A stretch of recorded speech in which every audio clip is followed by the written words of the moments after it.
We're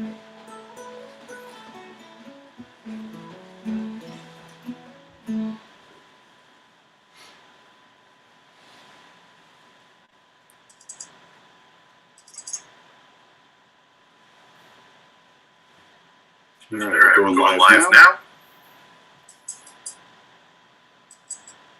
Recording in progress.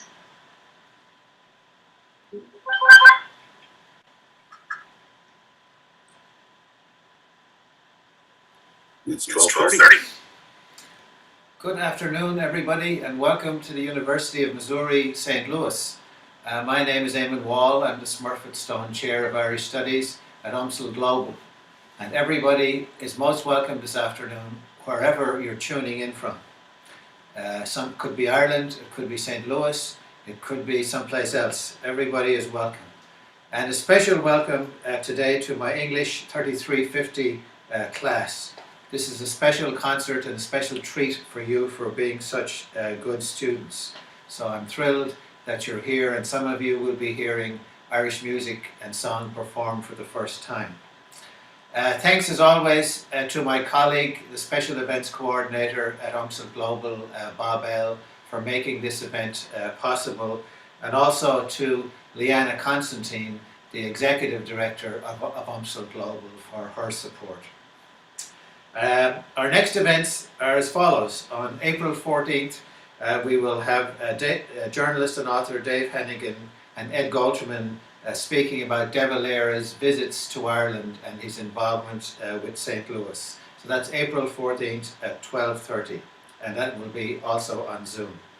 On April 16th, we'll have our gala concert in the Toohill featuring Martin Hayes and his ensemble. That event takes place at 8 p.m. and tickets are on sale, and you are welcome to join us then. Today's event will run for about 45 minutes, and then we will have a little bit of time at the end for some questions and answers. And if you have any questions, please just put them in the Q&A. So we are thrilled today to have Pat Broders and Andrew O'Brien here with us. Today is a celebration of Irish music and Irish song. Pat Broders grew up in Dublin, the son of parents from Wexford, and he began his journey in traditional music at the age of 8, starting out with a thin whistle and later moving on to the uilleann pipes under the tutelage of the famous piper Leo Rowson. He took up the bouzouki in 1998. Pat's repertoire today reflects his interest in the great songs of the Irish tradition, as well as songs and ballads from the English and Scottish traditions from the wider Celtic world. In the 1990s, he moved to Chicago, and on top of holding one of the longest running Irish music gigs in the history of Chicago at Kitty O'Shea's, he has performed and recorded with Dennis Kyle, Liz Carroll, Martin Hayes, and many others. The fact that he is resident in Chicago and is performing in St. Louis today is something that we will not hold against Pat. When Pat is not performing, he teaches the pipes and operates Pipe Dream Studio. And he is joined today by Andrew O'Brien. And Andrew grew up in Dublin in a musical household. His father, Dinny, played a two-row button accordion, and he was joined by his brothers Dennis, Mick, Tom, and John.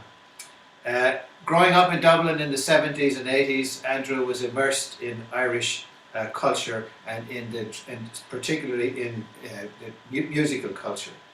Andrew moved to St. Louis in 1990, where he's practiced as an attorney and established the O'Brien Law Firm in 2000.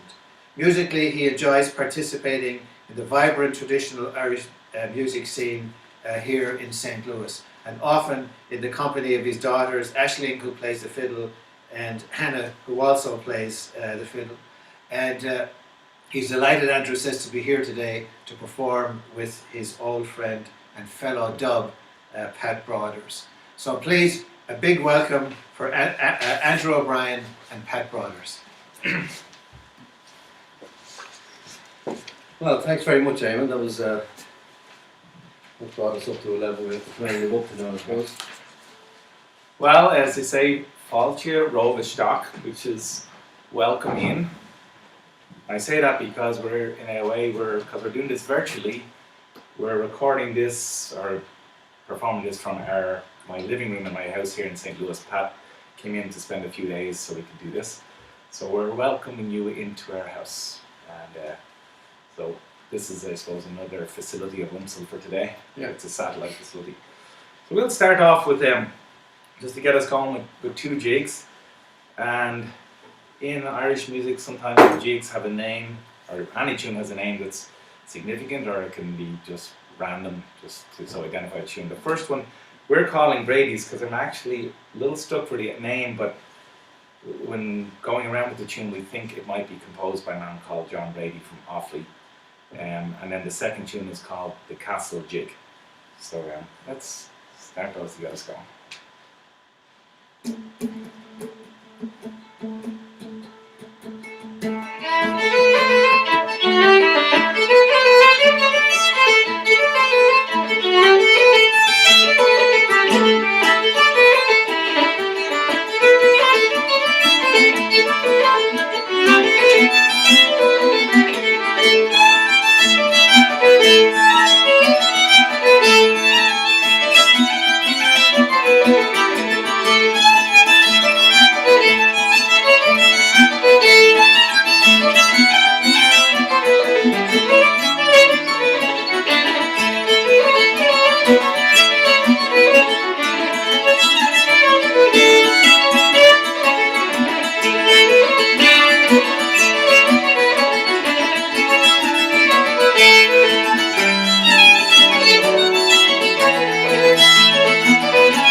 Great, so there's one down. And I think you'll hear a little bit through today when Eamon was introducing here. Eamon's a professor at University of Missouri St. Louis. And Eamon is originally from Wexford, Enniscorthy. We were chatting, we were a little bit shaky. We had about 10 cups of tea before we started this broadcast, and then Eamon and I were talking that his mum, our father, is from Bunclody. It's a little town in the very north of County Wexford, and my mum is from the very exact same town, or village. And then Eamon's from Enniscorthy, which is midway down to County Wexford, and Pat's family is from the very tip of the County of Wexford. So That's right. there's going to be a lot of Wexford talk here today. That's right. This song, the first song we're going to do is not a Wexford song, so I'll clear that up right away. This is a song I got from singing of Paul Brady, and it was on a great album that was released somewhere, was it 1972 maybe, or somewhere around there. It was Andy Irvine and Paul Brady. It's a very, very well known recording, and it's a song called Mary and the Soldier, and it's a pretty common thematic thing for these songs to have this sort of storyline where the soldier's being either being sent off the war or is voluntarily going off the war and leaving a loved one, a girlfriend or a wife behind. And in most of the cases, the songs, the girl wants to dress up as a soldier and go along with him, or just go with him anyway and fight beside him. So this is one of these songs. It's Mary and the Soldier.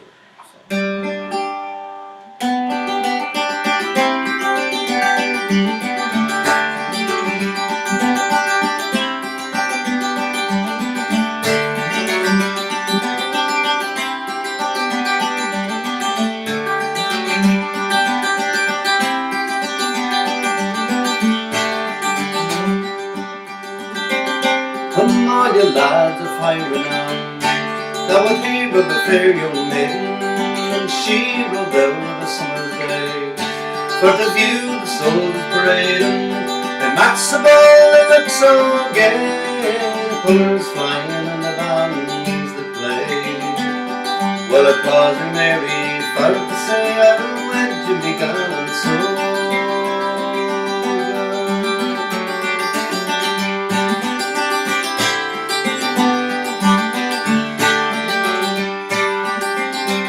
Now she viewed the soldiers on parade, and as they stood at their leisure, and Mary to herself would say, now at last I've found my treasure, but I will crown the parents must be, to banish me darling so far from me. Well, I laid them all and I love with thee, I'll be bound and daunted soul.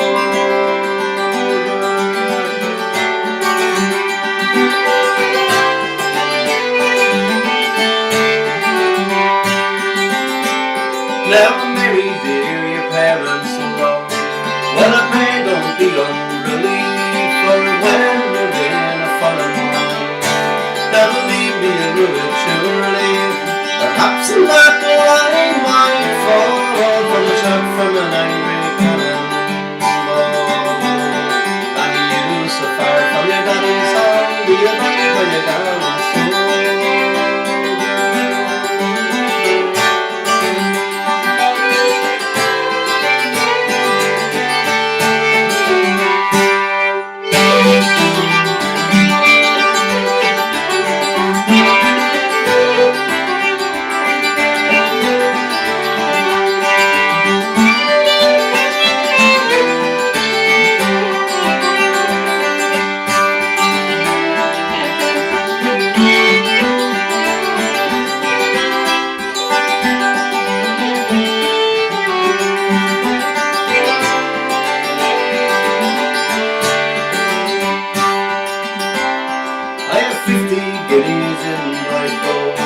Likewise the heart is bowing, and I led them all when I go with you. Call me bound and daunted soldier, so don't you know and let me go. And now you face the daring before, and we march together to and fro, and I went to me down and soul.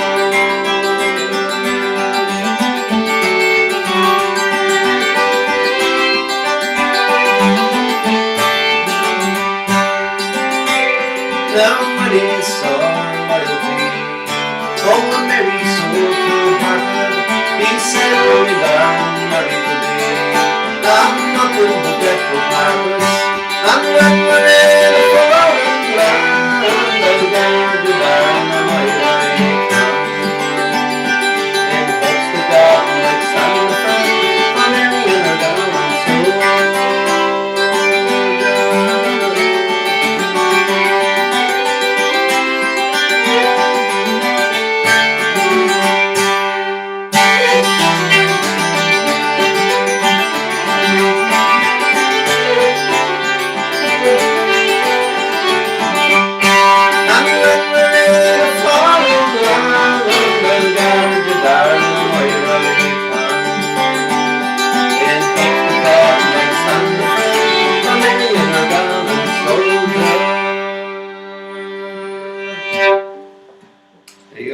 soldier. Oh, thank you, Pat. It was lovely. Thank you very much. Well, I came over to St. Louis in 1990, and there was still is a bar in St. Louis called John D. McGurk's, which at the time was known, and still known today, as a great traditional Irish music bar in North America. And I found my way down there, started playing tunes, and after a few years, one of the guests that came into town to play for weeks was Pat Brothers, had come in with, I think, Martin Hayes or Paddy O'Brien. O'Brien, yeah.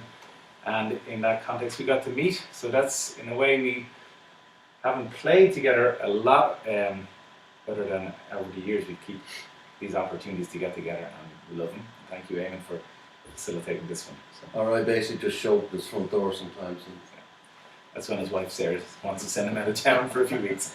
But it's been great. I really enjoy it, and this, particularly after, I suppose, the last 2 years, the only chance I really got to play has been in my own house on my own, which can be a little inhibiting because you whatever your faults are, you just keep working on them, so you make them worse and worse.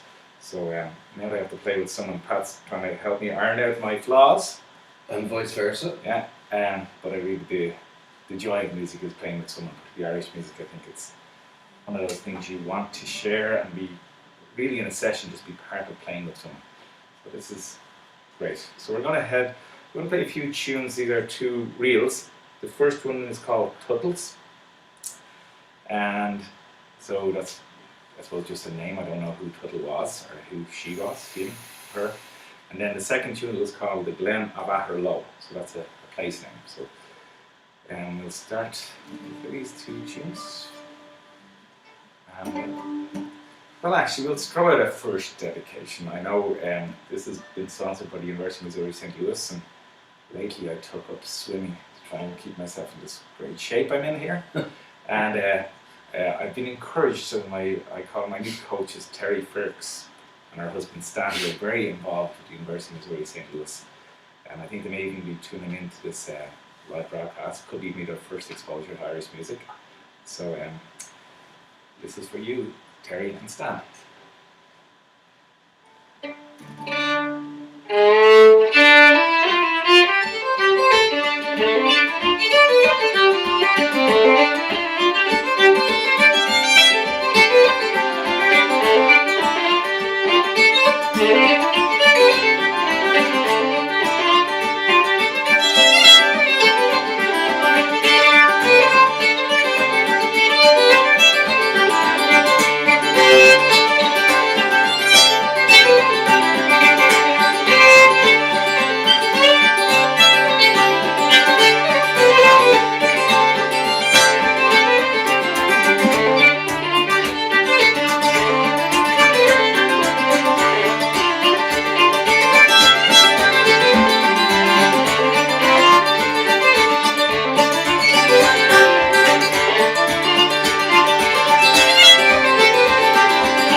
Lovely. Thank you. Hope you're all still with us out there.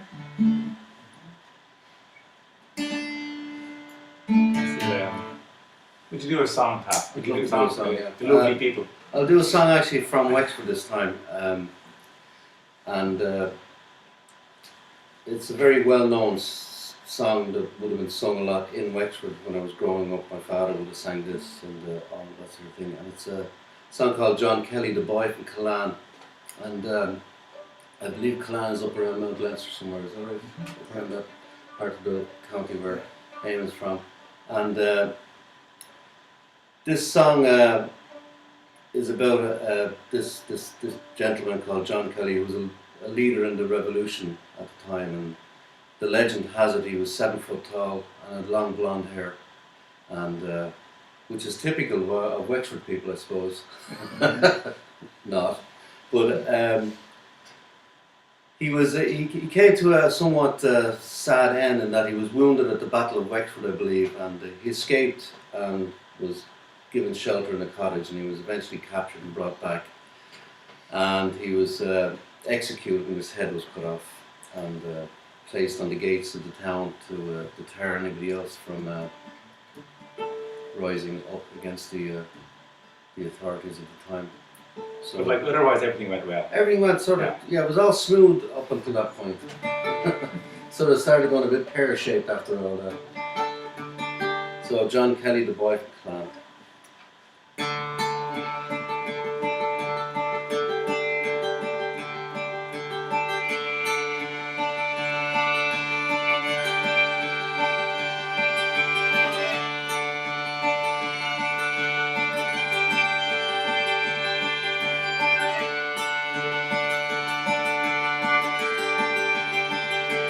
What's the news?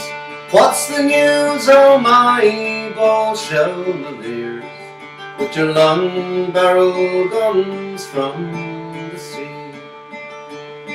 What wind from the south brings a messenger here, with the hymn of the gun for the free? Goodly news do I bring you the forth. Goodly news shall you hear, Bargy man. For the boys march at dawn from the south to the north, led by Kelly, the boy from Killaan.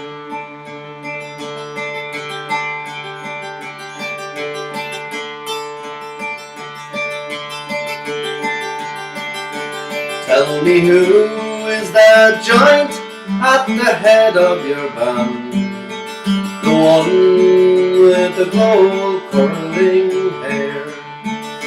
7 feet is his height, with some inches to spare, and he looks like a king in command.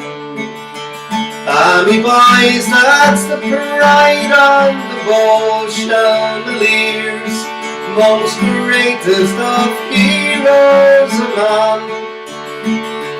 Fling your beavers aloft, give 3 ringing cheers for John Kelly, the boy from Killaan.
Enniscorthy's in flames, Oh, Wexford is won, and tomorrow the barrow we will cross.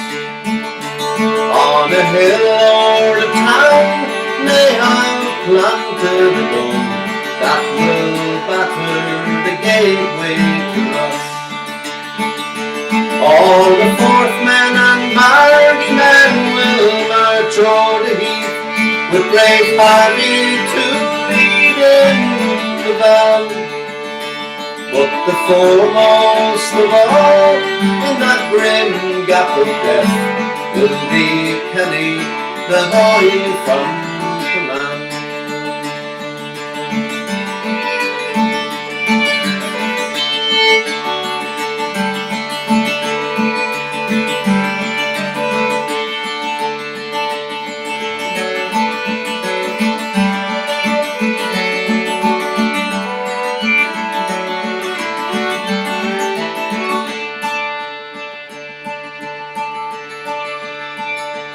But the gold sun of freedom grew dark and not less, and it set by the Slaney's red wave. And poor Wexford, stripped naked, hung high on a cross, with her heart pierced by traitors and slaves. Glory, oh, glory, oh, to her brave sons who died for the cause of a downtrodden man.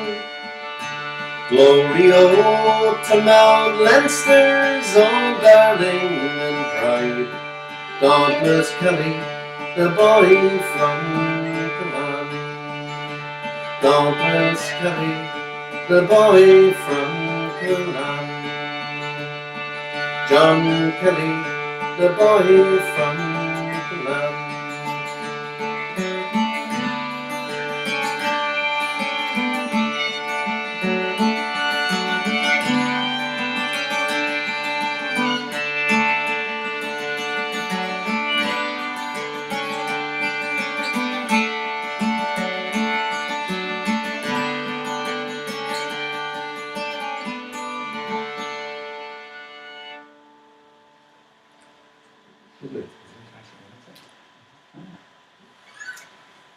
Thank you, Pat. Beautiful. That was from, I suppose, the era is celebrating or commemorating 1798 rebellion, and I think in that moment of Irish history, Wexford people are very proud as being one of the main areas where people engaged and stood up for, I suppose, the future of Ireland. That turns out we're celebrating a little bit this year, because in 2022 we are celebrating the 100 years. So there's a later rebellion or rising starting in Easter 1916, which is probably the most commemorated one today because it led to a subsequent battle of independence, and then when Ireland signed its first treaty, and first then in 1922 the current state of the 26 counties was signed, the treaty was signed, so we're celebrating 100 years of that.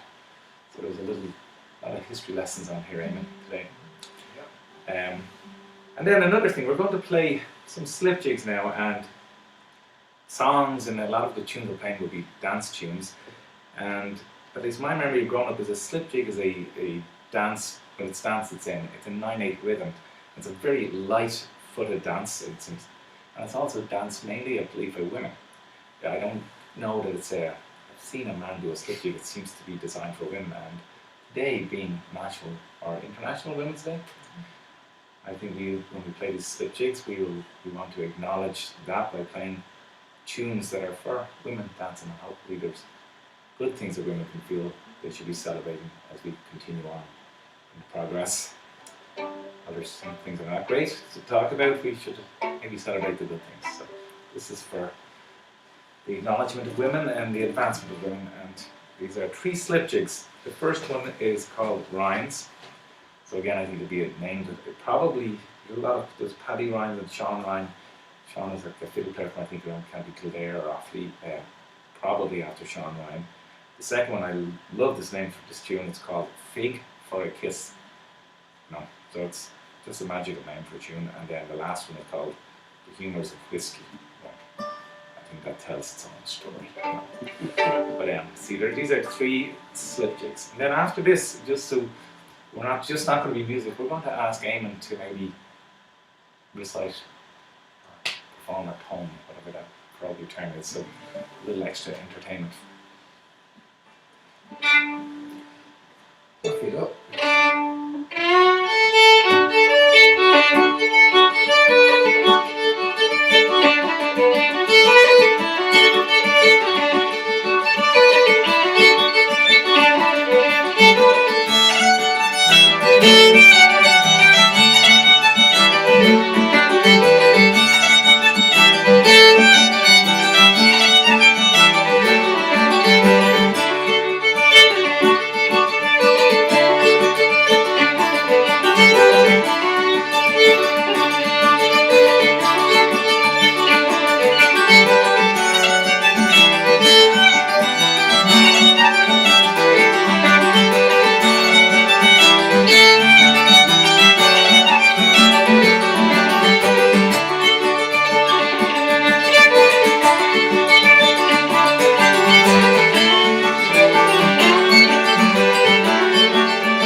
Super. Well, thank you. If we going to have Professor Eamon Wall from the University of Missouri St. Louis, and as importantly, from Enniscorthy, County Wexford in Ireland, who come say a poem for us, Eamon.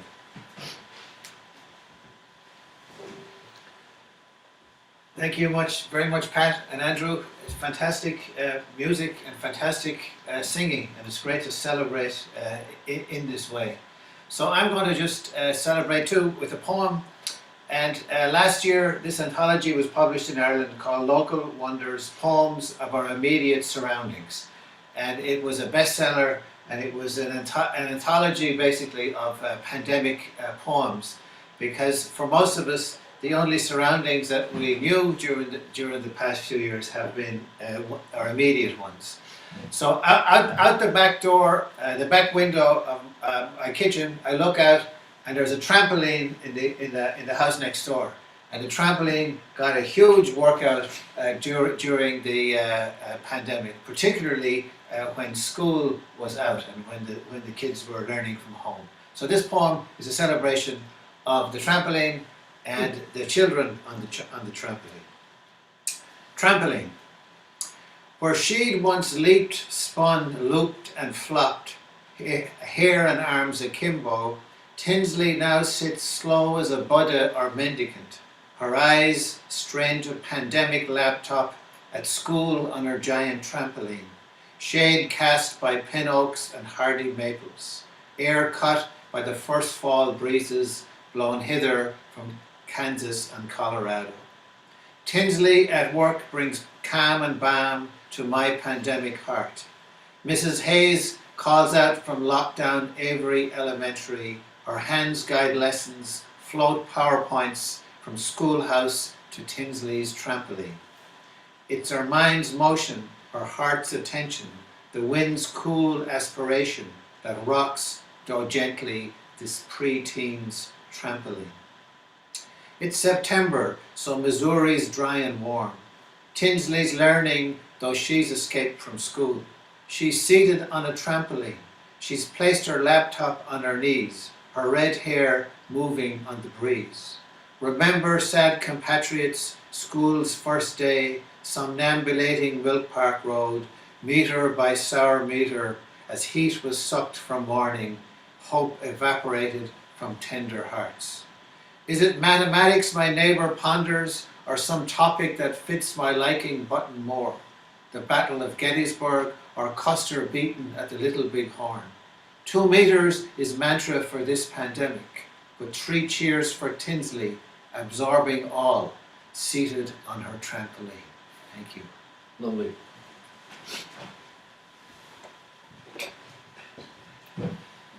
Oh. Yeah, trampolines got a big boost over the pandemic. They popped up in everybody's yard, front yard, backyards. Thank you, Em. Fantastic, yeah. Oh, see, even in these times, there are joys to be found.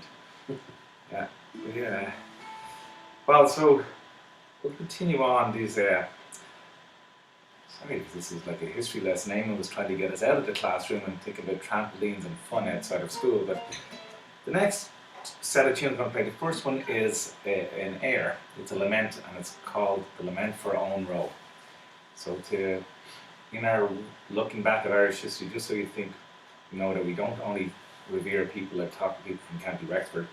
Owen Roe O'Neill was from Ulster, up in the north of Ireland, and he was a character from the 1500s into the mid 1600s. And I think at this stage, they say he was assassinated, killed at the end, and I don't think there's clarity on that. They say he might have died of natural causes. Anyway, at the time this was written, it was written by famous Irish harpist Turlough O'Carolan.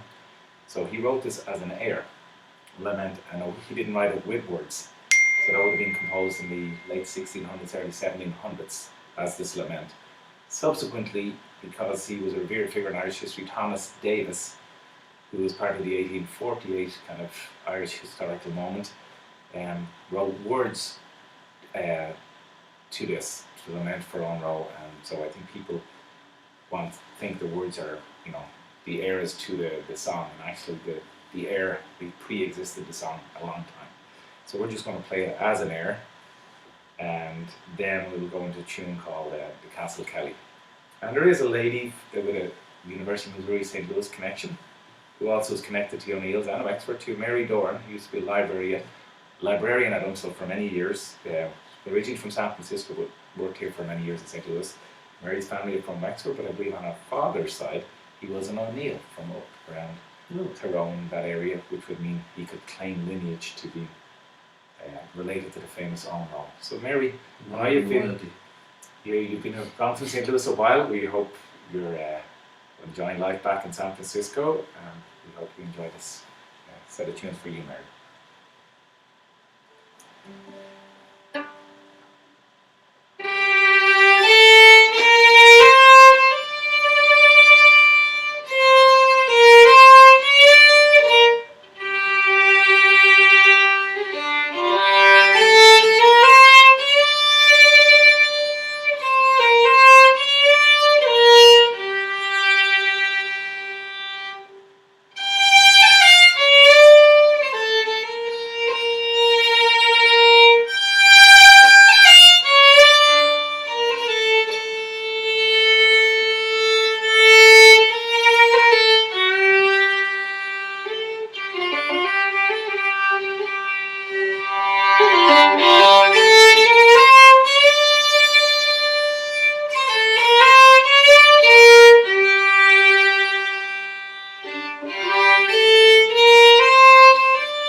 Great tune. Hoping you're still with us. Yeah.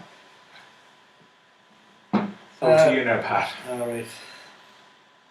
As Amy said earlier on, I stray away from the Irish tradition as well, and this song is one of those. I got this from the singing of a man called Nick Jones, who was a great folk singer, English folk singer, and it's a song called "A Little Pot Stove," and it comes from the whaling tradition, so it would have been around the 1800s, I suppose, when this song would have been written. And it's a song about a little round iron stove that they carried on board the whaling ships to keep themselves from freezing to death, I suppose. Anyway, so here we go.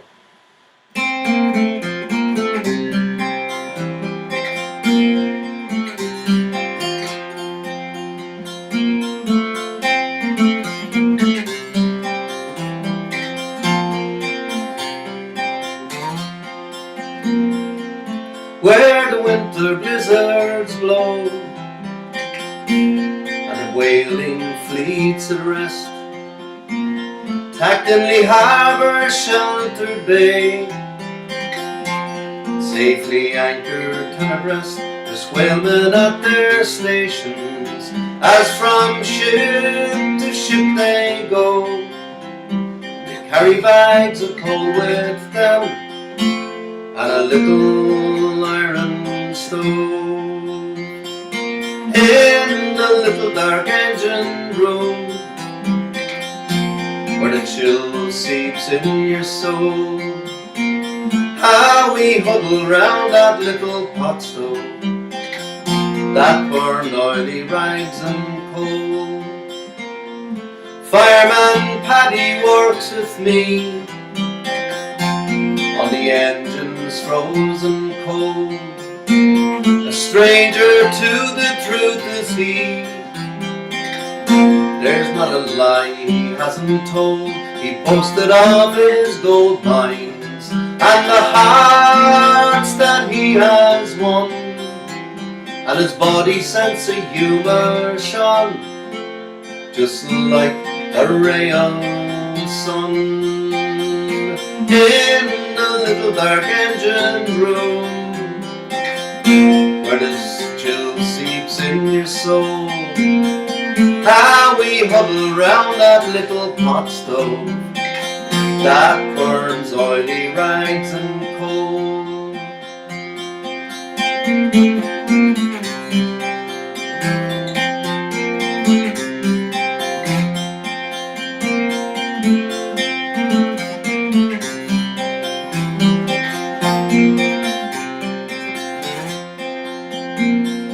We laboured 7 days a week, cold hands and frozen feet, bitter days and lonely nights, making grog and having fights, salt fish and whale meat sausage, and fresh penguin eggs a treat. And we struggle on to work each day through the icy winds and sleet. In the little dark engine room, where the chill seeps in your soul, how we huddle round that little pot stove that burns oily rags and coal. Then one day we saw the sun and the factory ship return. Greet your old friends and sing a song, and hope the journey wasn't long. Then it's homeward bound and it's over, and we leave this icy hole. But I always will remember that little iron stove in the little dark engine room, where the chill seeps in your soul. How we huddle round that little pot stove that burns oily rags and coal. In the dark engine go, where the chill seeps in your soul. How we huddle round that little pot stove that burns oily rags and coal.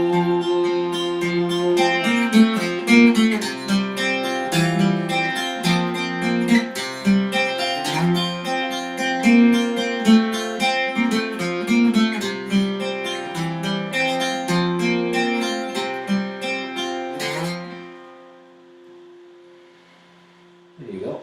Beautiful, Pat. Well, I think we're going. That was gorgeous. I love it. Thank you.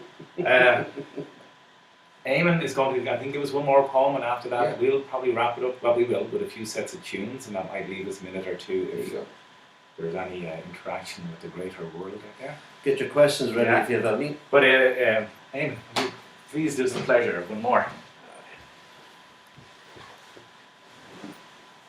Well, thanks so much. It's hard to compete with the great musicians, but I'll try. And this Good man yourself. I'll do the best I can. So this is a book that came out about 7 or 8 years ago, Junction City, UN Selected Poems, and the cover of it has a picture of the St. Louis Arch, so it connects me with my Irish home and my American home.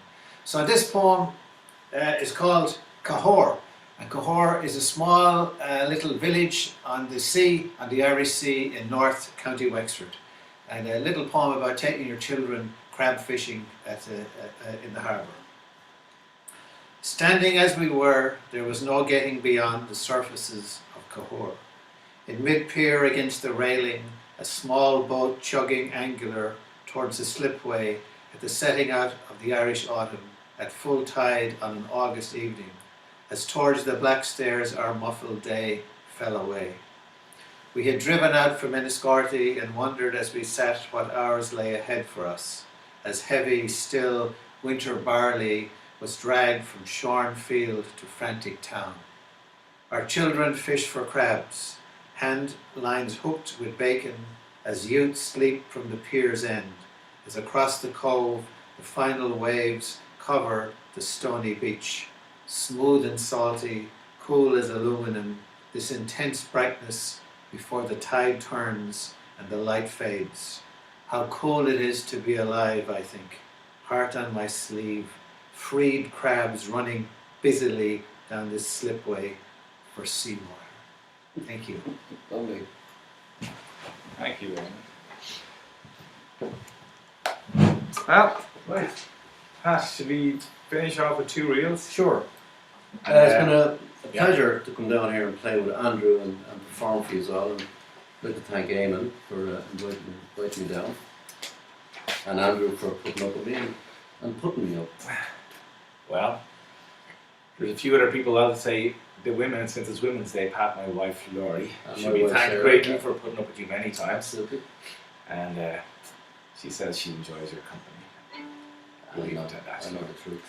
And but sure, there's many other women in our life. So my girls Ashley and Hannah, who play these tunes for you since it's Women's Day. And then if your brother's with you the weekend, I believe he's going to see Hannah. Be good to him. And the last thing is just again obviously to thank Eamon. It's really great that he came and just spent a little time with us here and added to the Wexford connection. And I suppose I should play these tunes for my mum too, with having the Women's Day and my mother's from County Wexford still with us. So we're going to finish off with 2 tunes. First one is a tune, the name we were given for it was Tom Keen's, but for sure I heard it from the playing of John Kelly, older John Kelly, like James Kelly's dad. And I consider it, I just like the plainness of the tune, and then we go into another finish off with a 4-part reel that in a way we could consider the standard, but the name and the origin of the tune kind of tells you what's happened with all these folk music. It's called Lucy Campbell's. So considered originally probably a Scottish tune that made it into the Irish tradition and became Most completely likely, yeah. just accepted. So this is Lucy Campbell's. So thank you everybody for joining in. Yes. And here we go.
thank you, everybody. Thanks very much. So, And thanks to Robert for doing the technical end of this as well. So, you want to go up to the camera, see if we've. well, it should Nothing pop got up. to I do. think, or is there? Oh, there is Yeah. some in the chat there. Okay, Oh, let I'll me chat to you, Pat. get that. This is where the technology challenge really All comes right. in. So, There may be some in the Q&A too. yeah, here we go.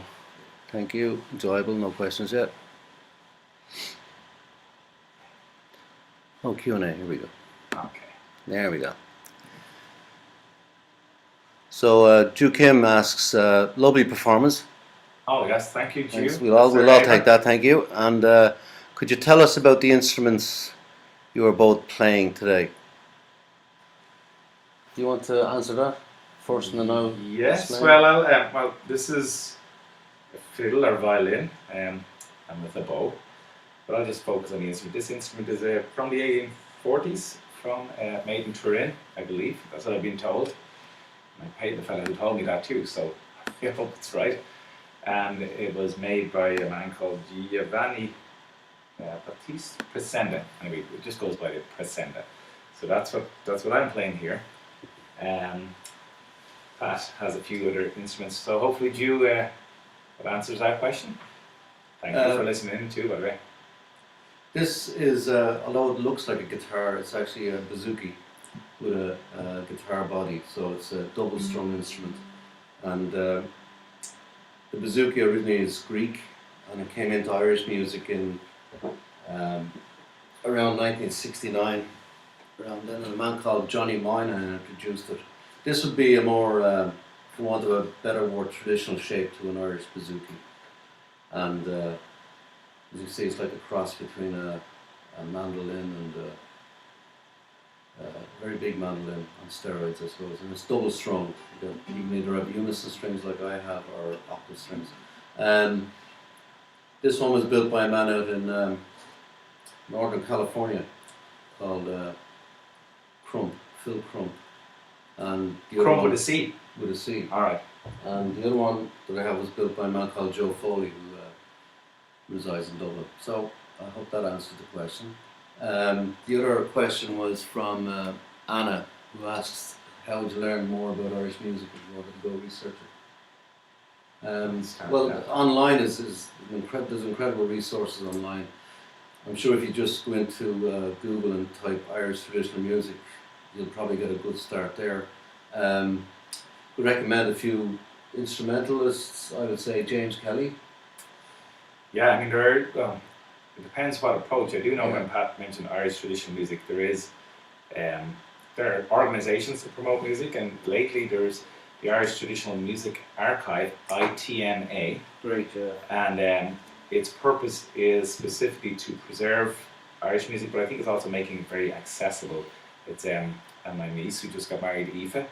Congratulations, Aoife and Patrick. It was at the wedding a few weeks ago. Is on the board at ITMA, and its director is Liam O'Connor, who is well, if you want to look, if you want to see a great fiddle player, I shouldn't say that after I just played, but it's really true.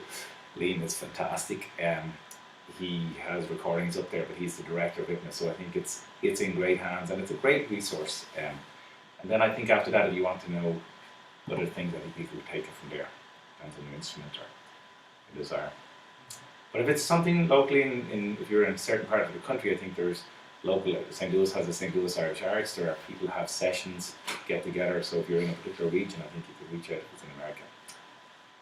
Yeah, ITMA is a great start, actually. Yeah. Yeah.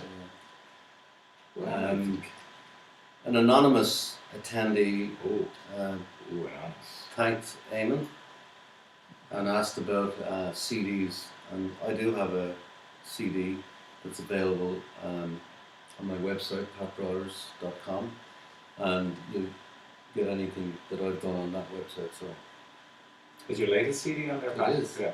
So I'll plug the latest one, Pat, there, because his latest one is a solo CD. I got it on as a Bandcamp yes, but he sings Kelly the Boy from Clan on that CD, and it's fantastic. And then thinking where we got music from our parents, my favourite track on the CD is the last track, which Oh, is yeah. After You, Pat. So It's off his dad. It's an old. What, do you want to tell him about it a little bit? My father used to have an old reels reel, like many people had them back in the day. They used to, instead of writing to the relatives, they'd send reels of tape over to people. The cassette tape took over. But back in the day, the old reels reel he had one. He used to bring it around, and I found some old reels, and he was playing and singing them from 1962. And I wasn't even around at the time, so.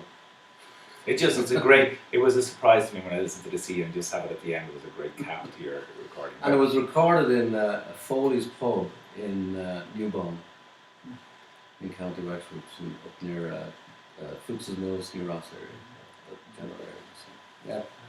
Well, again, thanks for everybody for tuning in. Hope Yeah. you got to enjoy the afternoon. It's been a pleasure, I have to say. It's been a pleasure. So I hope you Yeah. all enjoyed it. And hopefully St. Patrick's Day, the season that's in it, you find more reasons to explore some Irish culture and music. There you go. Yeah. All Right, we're Eamon, gonna- do you want to say a few words? Yeah, to- please. I just say goodbye. Again, just to thank everybody for joining us today, wherever you are. You may be on UMSL campus, you may be at home, you may be in America, you may be in Ireland. And you're always welcome at our programs. And it was a great pleasure and a privilege to have Pat Broaders and Andrew O'Brien today to perform for us. It was a wonderful performance, very moving in all kinds of ways, celebrating the things that are the best about Ireland. It's music and it's song. And so thank you both so much, and have a happy rest of the day, everybody, and happy St. Patrick's Day. Yes. Please join us again in the future at UMSL Global for our Irish events. Thank you very much. Good luck.